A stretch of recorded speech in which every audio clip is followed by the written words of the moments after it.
당신의 집 그 문 앞에서 운이 머물고 있을까요? 아니면 조용히 떠나가고 있을까요? 오늘은 우리가 매일 아무 생각 없이 지나치는 현관이 인생의 운을 바꾸는 자리임을 이야기하려 합니다. 사람이라는 건 말이야. 집의 현관이 바로 운이 들어오는 문이야. 그런데 말이지. 많은 사람들은 그곳을 단순한 출입구로만 생각해. 현관을 가볍게 여기는 사람은 운도 그 집에 들어오지 못해. 모르는 사이에 가난의 신을 초대해버리는 사람도 많지. 오늘은 내가 지금까지 배워온 가난의 신을 부르는 현관의 특징에 대해 이야기해보려 해. 이걸 알게 되면 당신의 집 현관에 잠들어 있는 운의 흐름을 바꾸는 힘이 보이게 될 거야. 제1장. 서쪽을 가볍게 보면 삶이 무너진다. 해질 무렵 집 안으로 들어오는 그 서쪽 햇살. 여러분은 아무 생각 없이 지나치고 있지 않나요? 그걸 단순히 저녁 햇빛이라고 생각하면 큰 오산입니다. 나는 예전부터 현관에 서쪽 햇살이 쏟아지는 집을 보면 이렇게 생각했어. 아, 이 집은 기운의 흐름이 거꾸로 돌고 있구나. 서쪽 햇살, 즉 석양빛이라는 건 해의 힘이 약해지는 시간의 빛이야. 아침 햇살이 시작을 알리듯 서쪽 햇살은 끝과 내려앉음을 알리는 빛이지. 그런 에너지를 현관 정면으로 그대로 받아들이면 어떻게 될까? 그건 마치 가게 문 앞에 오늘 영업 종료라는 팻말을 걸어놓는 것과 같아. 사람도 기운도 이 집엔 이제 가치가 없구나 하고 돌아서 버리는 거야. 또한 매일 저녁 서쪽 햇살에 달궈지는 현관은 묘하게 피로하고 무거운 기운이 흐르지. 그건 기의 흐름이 막혀 있다는 증거야. 이상하게 피곤하다. 집에 들어와도 편하지 않다. 이런 말을 하는 사람들 중엔 대부분 석양이 정면으로 드는 현관을 가진 집이 많아. 그걸 자연스러운 일이겠지 하고 내버려 두면 집 전체가 서서히 기운이 식어가는 공간으로 변해버린다. 사업하는 사람이라면 손님이 줄고 가정이라면 알 수 없는 이유로 마음이 흩어진다. 하지만 서쪽 햇살이 나쁘다는 건 아니야. 중요한 건 그 빛을 어떻게 다루느냐야. 햇살이 들어온다면 발이나 발처럼 얇은 천을 걸거나 식물을 두어 부드럽게 만들어주면 돼. 그 작은 한 가지 배려만으로도 서쪽의 강한 빛이 온화한 기운으로 바뀌는 거야. 나는 예전에 이런 말을 들었어. 서쪽의 빛을 다스리는 집은 삶을 가라앉히지 않는다. 이건 단순한 미신이 아니라 삶의 이치가 담긴 지혜라고 나는 지금도 생각해. 빛은 인간의 마음과 깊이 연결돼 있거든. 아침은 희망, 낮은 활력, 그리고 저녁은 안정과 정리. 이 의미를 모른 채 받아들이는 건 운을 아무렇게나 다루는 것과 같아. 그러니 서쪽 햇살이 드는 현관을 가진 분들, 한 번쯤은 꼭 점검해 보시길 바라. 그걸 방치하는 건 매일매일 삶의 끝을 조용히 초대하는 일이니까. 집의 현관은 언제나 맞이하는 곳이어야 해. 그래서 서쪽의 강한 기운을 조절해 삶의 흐름을 유지하는 것. 그게 무엇보다도 중요하다는 걸 잊지 마세요. 제2장. 쓰레기 봉투가 말해주는 마음의 흐트러짐. 현관에 무엇이 놓여 있는가? 어떻게 정돈되어 있는가? 이것만 봐도 그 사람의 삶의 태도와 마음의 상태가 고스란히 드러납니다. 요즘 보면 현관에 아무렇게나 쓰레기 봉투를 던져놓은 집이 참 많습니다. 분리수거된 봉투, 음식물 쓰레기가 비닐 너머로 비쳐 보이고 때로는 냄새까지 새어나오는 경우도 있죠. 아마 본인은 이렇게 생각할 거예요. 내일 아침에 버릴 건데 하룻밤쯤이야 괜찮겠지. 누가 볼 것도 아닌데 뭐 어때. 하지만 말이야, 그런 잠깐의 습관이 바로 가난의 신을 불러들이는 거야. 쓰레기란 건 이미 쓸모를 다한 것, 즉 지난 시간의 흔적이고 끝난 역할의 상징이야. 그걸 집의 얼굴이라 할 수 있는 현관에 둔다는 건 자기 삶의 문 앞에 과거의 때를 떳떳하게 내놓는 것과 같지. 하룻밤뿐이야 라고 생각하지만 그게 며칠, 몇 주 반복되면 어느새 그 모습이 당연한 일이 되어버려. 그리고 당연해진 순간부터는 자신도 가족도 그 어지러움을 눈치채지 못하게 돼. 그 무뎌짐이야말로 가장 무서운 거야. 정말로 운이 들어오는 집은 사람이 오든 오지 않든 매일 현관을 깨끗이 정돈한다. 특히 쓰레기 봉투는 밖으로 내놓기 직전까지는 절대 보이지 않는 곳에 둬야 한다. 이상하게도 현관에 쓰레기 봉투가 놓인 집은 공기가 탁하고 바람이 통하지 않아. 그건 기분 탓이 아니야. 쓰레기에는 멈춘 기운이 머물러 있기 때문이지. 그 멈춘 기운이 집 전체의 흐름을 가로막는 거야. 그래서 나는 아무리 바빠도 밤에는 반드시 쓰레기를 뒷마당이나 보이지 않는 곳에 옮겨둔다. 그게 비록 작아 보일지 몰라도 나와 가족의 운을 지키는 분명한 마음가짐이라고 믿고 있어. 그렇다면 왜 사람들은 쓰레기를 현관에 그대로 두는 걸까? 그건 나중에 해야지. 오늘 밤만이야. 라는 작은 방심과 게으름 때문이야. 그 작은 게으름이 쌓이면 점점 생활의 리듬이 무너지고 마음의 긴장감이 흐트러져 버리지. 오늘은 괜찮겠지. 내일도 괜찮겠지. 그렇게 자신에게 관대해지면 청소도 미루고 결제도 미루고 인사도 소홀해진다. 그리고 어느 날 문득 깨닫게 되지. 신뢰도, 운도, 돈도 조용히 등을 돌렸다는 걸. 가난의 신은 그런 스스로에게 느슨한 삶의 틈새를 절대 놓치지 않아. 내가 지금까지 본 수많은 집 중에서도 현관이 어지러운 집에서 행운이 깃든 경우는 단 한 번도 없었어. 만약 지금 당신의 현관에 쓰레기 봉투가 놓여 있다면 그건 단순한 보기 문제나 청결의 문제가 아니야. 운이 끊어진다는 경고야.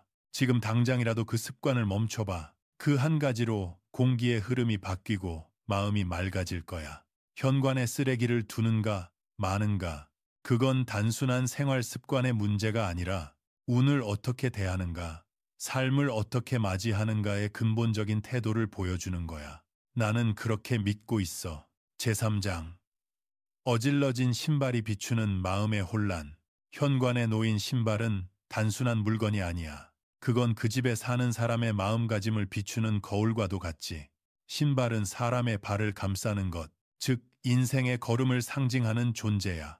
그래서 신발이 가지런히 놓여 있는가 아니면 아무렇게나 흩어져 있는가에 따라 그 사람이 어떤 마음으로 인생을 걷고 있는지가 드러나지. 신발이 여기저기 널브러져 있는 현관, 그건 이미 삶의 흐트러짐이 드러난 모습이야. 어차피 내일 또 신을 거잖아. 가족만 사는 집인데 뭐 어때? 이렇게 생각하며 무심히 두는 사람도 많겠지.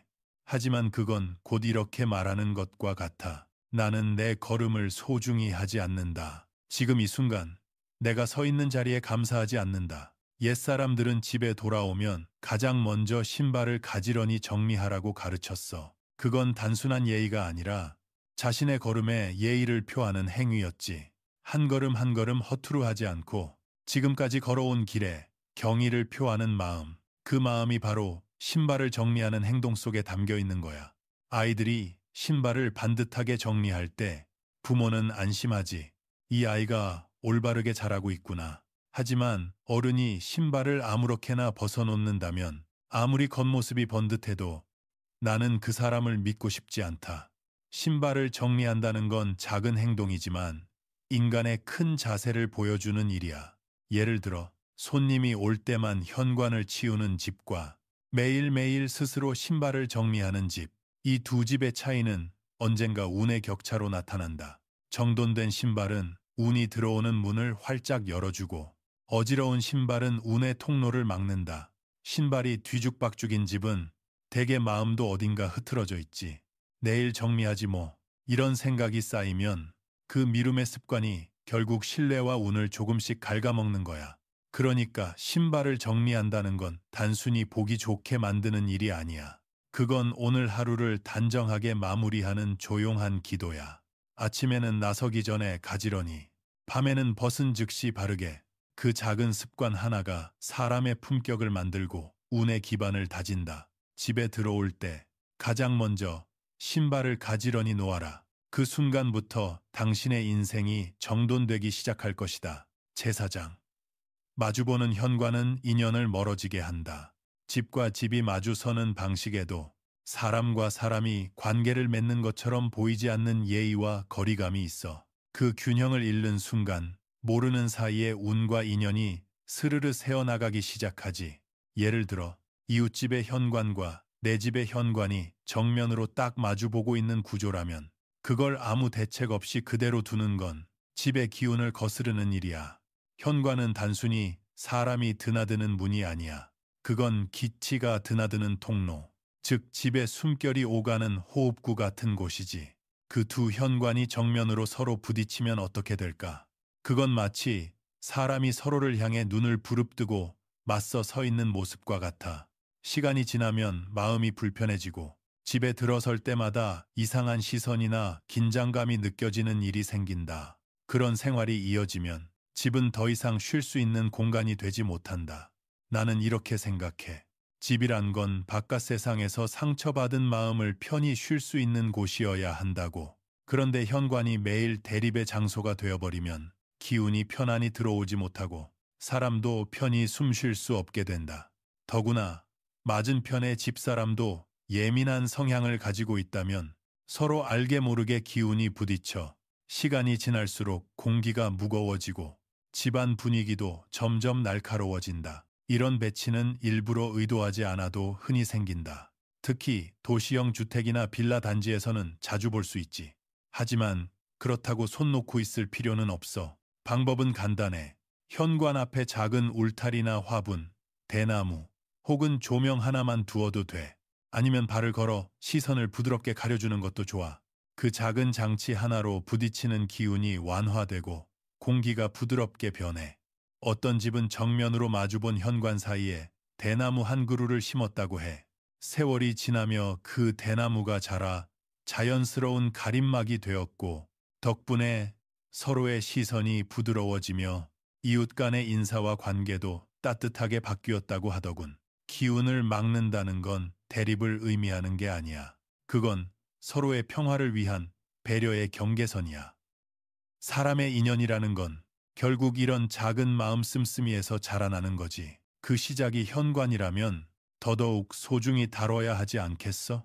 이웃집 현관이 내 현관과 마주 보인다는 걸 별것 아니겠지 하고 내버려 두는 건 운의 무심한 태도야. 눈에 보이지 않는 것일수록 그 안에 운의 본질이 숨어 있는 법이거든. 그러니까 만약 지금 당신의 집이 그런 구조라면 그건 운의 흐름을 바꾸라는 신호일지도 몰라. 오늘부터라도 작은 변화를 시도해봐. 현관은 단순한 문이 아니야. 그곳엔 집의 기운과 사람의 마음이 만나는 자리가 있다. 그 마음 하나가 달라지면 집의 공기는 부드러워지고 인연도 행운도 다시 살며시 돌아오기 시작한다. 제5장. 청소하지 않는 현관엔 행운이 머물지 않는다. 아침이라는 건 단순히 하루의 시작이 아니라 운이 들어오는 첫 관문이야. 나는 늘 이렇게 생각해. 하루의 첫 행동이 그날의 기운을 정한다. 그 중에서도 현관을 쓸어내는 행위는 단순한 청소가 아니야. 그건 자신의 삶과 마음을 정돈하는 의식이야. 하지만 요즘은 어떤가? 주말에만 청소하지 뭐. 누가 보지도 않는데 굳이. 이렇게 현관 청소를 미루는 사람들이 점점 많아졌지. 그게 바로 운이 떨어지는 함정이야. 현관은 외부의 기운이 가장 먼저 들어오는 자리다. 그곳에 먼지, 낙엽, 쓰레기가 쌓이면 좋은 기운이 들어오려다 문 앞에서 걸려 넘어져 버린다. 먼지와 때는 단순히 보기 나쁜 게 아니라 흐름을 막는 존재야. 옛 절이나 사찰에서는 아침 첫일로 경례를 쓸고 닦는 의식을 치르지. 그건 단순히 깨끗하게 하기 위해서가 아니라 그 공간의 기운을 맑히기 위해서야. 집도 마찬가지야. 이른 아침, 공기가 아직 차가운 시간에 현관 앞에 나가 조용히 빗자루를 움직여봐. 그 몇 분만으로도 바람이 통하고 마음이 가벼워질 거야. 청소를 하지 않는 현관에는 이상하게도 탁한 공기와 무거운 기운이 남는다. 그 자리에서 서 있기만 해도 기분이 답답하고 무언가 눌리는 느낌이 들지. 그건 단지 먼지 때문이 아니야. 정리하려는 마음이 사라진 흔적이야. 청소는 단순한 행동이 아니라 나 자신을 다잡는 의지의 표현이야. 불과 몇 분의 쓸기라도 그걸 꾸준히 하는 사람은 스스로의 삶을 정리할 줄 아는 사람이야. 그 마음가짐이 결국 사람을 불러오고 신뢰를 낳고 행운을 맞이할 토대를 만든다. 아침의 짧은 시간, 단 5분, 아니 3분이라도 좋아. 오늘부터 시작해봐. 빗자루는 단순한 청소 도구가 아니라 행운을 불러들이는 마법의 지팡이야. 오늘의 이야기는 어떠셨나요? 혹시 오늘의 영상이 당신의 삶의 새로운 깨달음이나 작은 동기부여가 되었다면 댓글에 100을 남겨주세요. 만약 보완할 점이나 의견이 있다면 0을 남겨주세요. 그리고 좋아요와 구독은 이 채널을 꾸준히 이어갈 큰 힘이 됩니다. 꼭 눌러주시고 다음 영상도 놓치지 않도록 알림 설정도 부탁드립니다. 앞으로도 정주영 회장과 같은 위대한 인물들의 통찰과 지혜를 꾸준히 전해드릴 예정입니다. 여러분의 삶에 운과 풍요가 깃들길 진심으로 바랍니다.